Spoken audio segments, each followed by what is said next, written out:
This is Vidya with Verity, and I'm Verity Jo Coonan, breathwork facilitator and founder of Vidya Breathwork, and someone who has, for over a decade, sat with people in the realest, rawest moments of their lives. This show is for the ones who are ready to go all the way into the real story, the real body, the real work. Raw conversations, honest truth, and the tools that actually create change. Let's go. I want to try something with you right now. Wherever you are, I want you to let your shoulders drop forward. Let your chest cave slightly. Drop your chin toward your chest. Let your breath get shallow.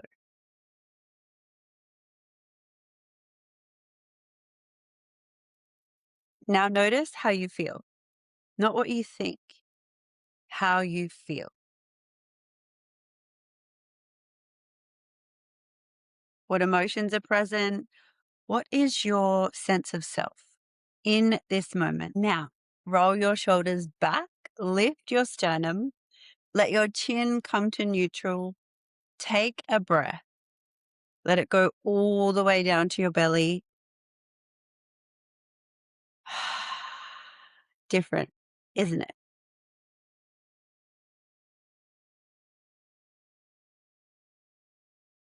Same person, same thoughts, same life. Different body position, different felt sense of self.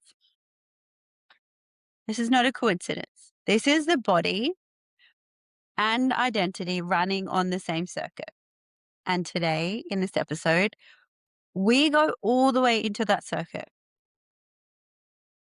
How the body holds the blueprint of who you believe yourself to be, and how somatic work not only changes how you feel, but who you think you are. I'm Verity Coonan, and this is Vidya with Verity. Let's go. We have a cultural assumption that identity lives in the mind. The who you are is made of your thoughts, your beliefs, your memories, your values, all of which are our imagination, all of which are our imagination of it all, housed somewhere above the neck, the head, the mind, the brain.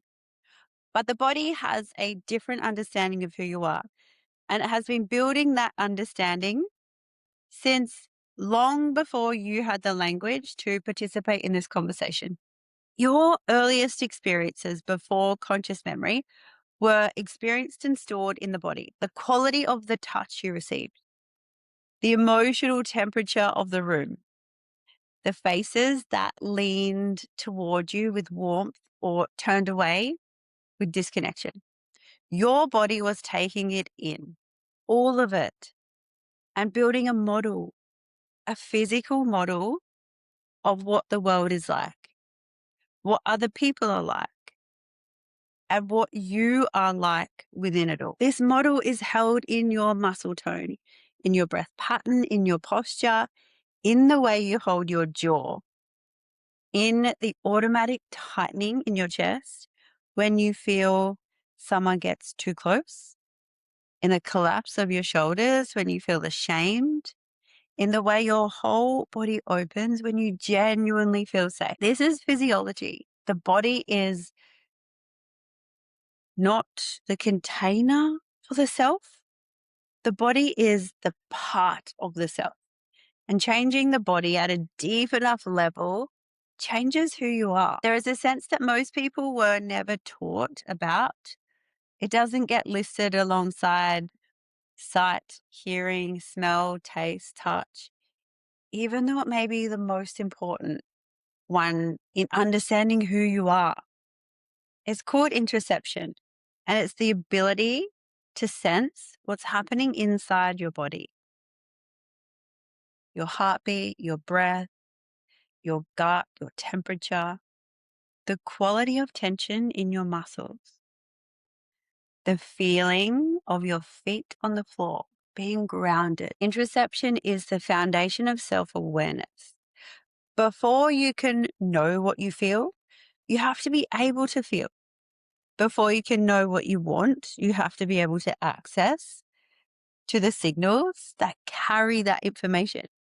Before you can set a boundary, you have to be able to sense when one is needed. Most people who've lived through a significant amount of stress or trauma have a disrupted relationship with interoception.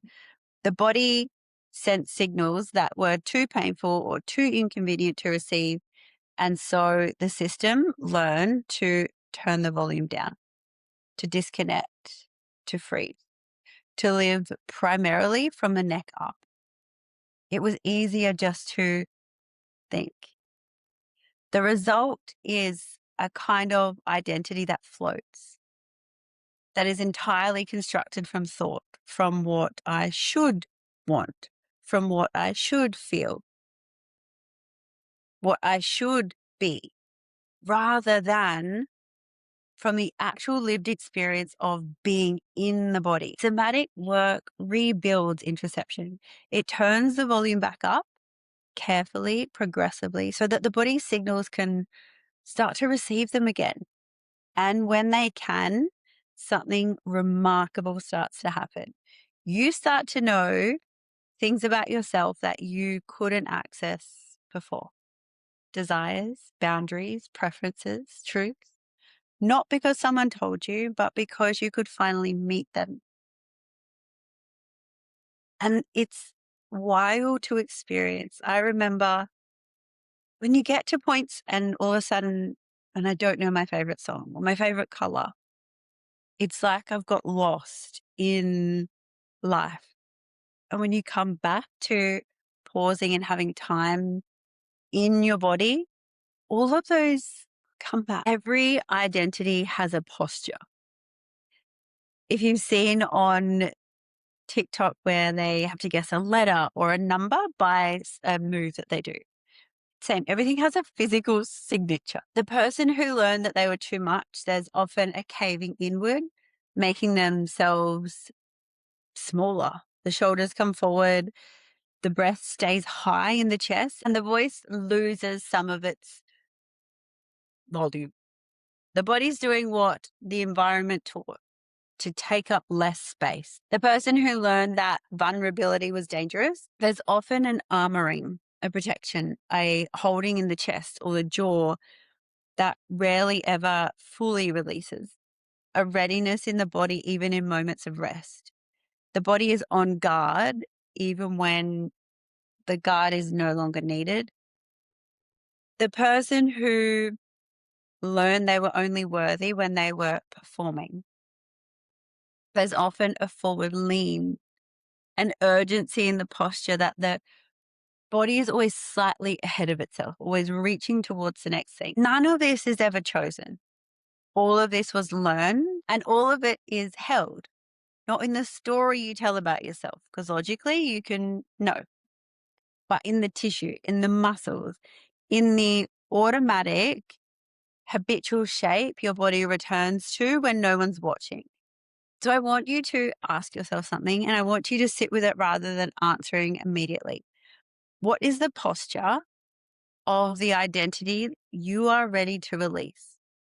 What shape does your body take when you are being the version of yourself that no longer fits? I know for myself, mine is my shoulders cave in and my back is crunching down because in my mind, my heart was hurt. And so this is my protection. When I work with someone in a breathwork session, I'm not working with their thoughts. I'm working with their body and what I've seen. Over all the years sitting with people in this work, it's that the changes happen in the body during a session that are not just physiological, they are existential.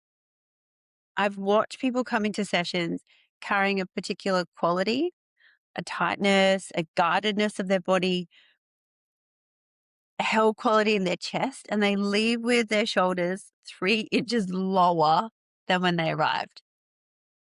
My favorite, and I don't do this to my clients, but when they walk in, the face, the color of their face compared to after a session is wild. It's like the light has gone on inside of them. Their eyes are brighter, their face is lighter. It is beautiful to witness. And all of this is not because they just decided to relax, because something in the tissue, in their body, in their chosen moment released. Because the body found a pattern that it had been holding on to for decades. And with the right conditions, it was safe enough to let it go. And the person who left that session was, in a very real sense, different from the person who arrived. Not dramatically, not in a way that would be obvious to a stranger, perhaps, but in a way that they could internally feel a different quality of being in their own body, a slightly wider view and sense of what was possible, a felt sense in the self where they had more room. Often talk about the body as real estate. When we are clearing out old patterns, we create space. And we need to then bring in and continue our daily practice, because if we leave this space open for too long without consistent daily practices, the body reverts back. It's like, oh, this space is uncomfy. Bring back that old pattern. So it's why I work with people for a time period. It's why I work with people who are committed, because I can hold space in the session for you. But those 3 minutes that you have to do your breath work every day, that's on you. That's when I will be able to see and determine the change and shift in people. It's why I've called my retreat days the shift, because I see it. They feel it. And it's why I'll always come back to the body as a primary source of change, because you can understand your patterns completely. You can trace them back to their origin, name them, reframe them, forgive them, and still carry them in your tissues. The intellectual understanding is important, yes, but the body has to be part of the conversation. So with my one-on-one clients and my facilitators, anyone I work with, we do mapping at the start because we need the brain to open the pathways. It always opens the floodgates, it lets us in, and then we go into the breath. The breath is the entry point because it is the most direct access we have. The most direct, clear access we have. We've covered the physiology in episodes before, but the breath is not just regulating the nervous system, it is giving the body full permission to be different, to be bigger, to exhale the old shape, and in the space that follows to find a new one. Fitness world is a good example. People can change their shape dramatically. And if they haven't dealt with the emotional stuff of why their body feels safe at a certain weight, generally they'll put that back on. So any PT or health coaching must be dealing with emotions. Otherwise, again, you're just fixing a surface level problem, which, yes, you get physical results instantly, but we're here for lifelong change, right?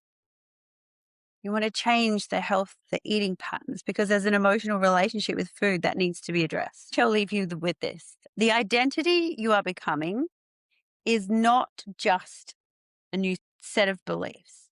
It's a new way of inhabiting your body, a new posture, a new breath pattern, a new relationship with your perception of self.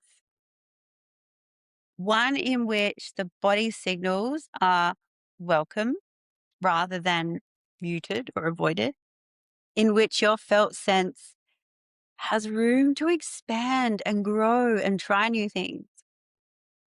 The identity being built in every session, every breath, every moment that you choose to stay present in the body rather than escape into your head or out of your head even.